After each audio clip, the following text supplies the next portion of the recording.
sa kanyang tungkulin na sinumpaan sa taong bayan. At manatili sana ganito lagi. I can see you every year. I'm happy also to see others. Greatness in their field of undertakings. And today is also a day wherein other individuals in the city of Manila excel from their field of undertaking will be recognized. And our special mention also to our taxpayers. Tonight it will happen. But I'm really proud of your SK Federation and you continue guide, help, extend, collaborate with one another. Especially in very challenging times. Nowadays, masih ko yata ang kunyatak yun sa away sa mga. But I encourage each and every one of you to refrain in as much as you can. You can control your emotion and react immediately on things that we really don't know what to do. Because leaders take a look deeply on what is really happening and analyze it properly, ask questions, and make judgment. Hindi yung away natin yan, bumatiin yan. Ano yung away bata, away candy? Bumigyan ng candy yan. I think maasa sa atin ang tao ba yan? Lalo kayo, maalala kayo.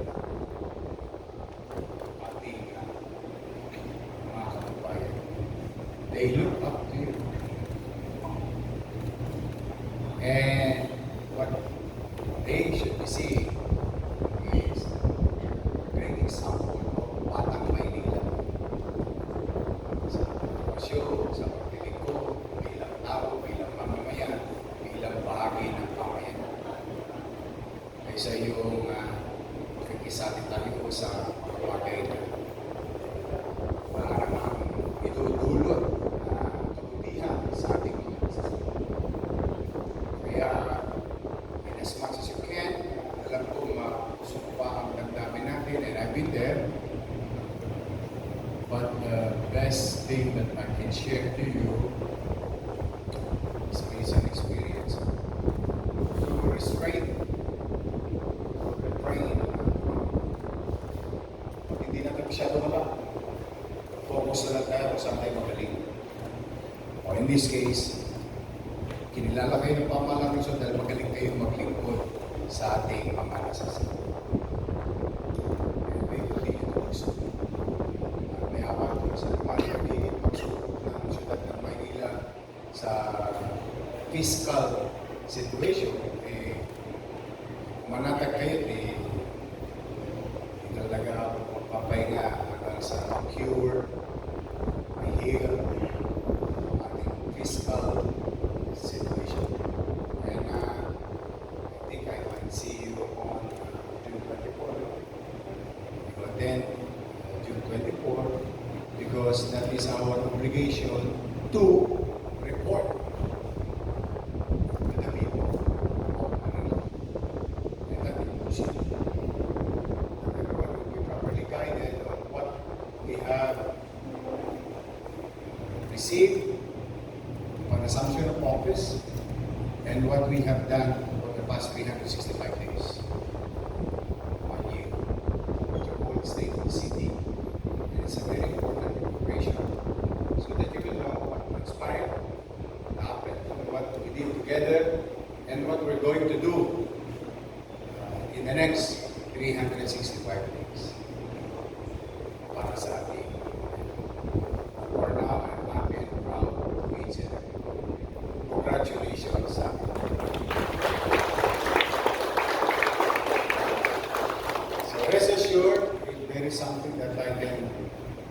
send it to you, to your parents, and fellow young, energetic, brilliant achievers, and your community. Marami kayo, ano na naman ang mangyari, hindi tayo makikisali sa mga pagtulungan na gaganap. Ang focus ko is pangalagaan ang kapakanan ng 2 milyon na big. Because that is my position. 2 million Manileños. No matter what, may mga ilang politikong hindi tayo maintindihan sa pagpasya natin ng gano'n. Pero sigurado, mas mangingibabaw sa puso na pangalagaan yung sinupang bayan. Sa ating pre-preyo, sasakupan. Kaya pipilitin ko palagi na maging masino, mainam, at episyenteng gastahin ang anumang uri ng resources meron ang puso. Maliit mo ito, pagkaratisado sa maliit na resources ito, malaking porsyento nito ay natatuon, nagagastahin, at pupuhunanan ang inyong pamalalusot ang MBN. MBN stands for Minimum Basic Needs. Minimum Basic Needs speaks of education, healthcare, housing, and jobs. That's it. Yung mga nakikita niyong mga palamuti, what you call open green space, pagiging maliwalas, at bibigay ng kapanatagan. Ito yung mga umami. Ajinomoto, pampasarap sa tunay na merkado. Kasi what I believe, and I may be wrong, during time, kasi continue to believe, addressing and beyond, the minimum basic needs is yung pagpapataas ng antas ng pamumuhay ng tao. Quality of life, quality of the family as a group, the father and the mother as a opportunity to work, the children goes to properly equipped, modern facility, public education facility. At pag nagkasakit, ang buong pamilya ay mamatatagpang maayos na health center o hospital na yung mga proper na equipment, tools. And we will continue to utilize and extend extra steps. Those who are in need, especially with this alive and death situation of any human being across mayaman, middle class, mahirap. Sa Manila, naglebat tayo. Pagpaka, tomboy, babae, walang lahat. Lahat ay tinitingnan pantay ng inyong pamahalaan. Kaya yun naman ang aking, kung meron kayong may uuwi na tagubilin na ngayong para sa inyong magulang at sa kapwa ninyo, iuwi niyo dyan tayo at i-focus. Tao muna. Rest assured, and I'm happy, and I hope someday you'll be part of the elders group of elected officials like regular barangay kagawad, chairman, maybe another. I hope, because gusto ko kayo makasama ng 9 years. We're gonna stay here and fix Manila. But can I do it alone? Well, I'll be honest. I cannot. I really cannot. Kasi later, iba.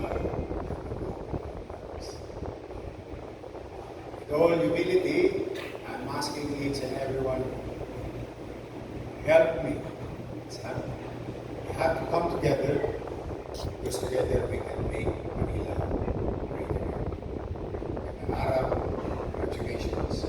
Palaya naman kayo. Manila.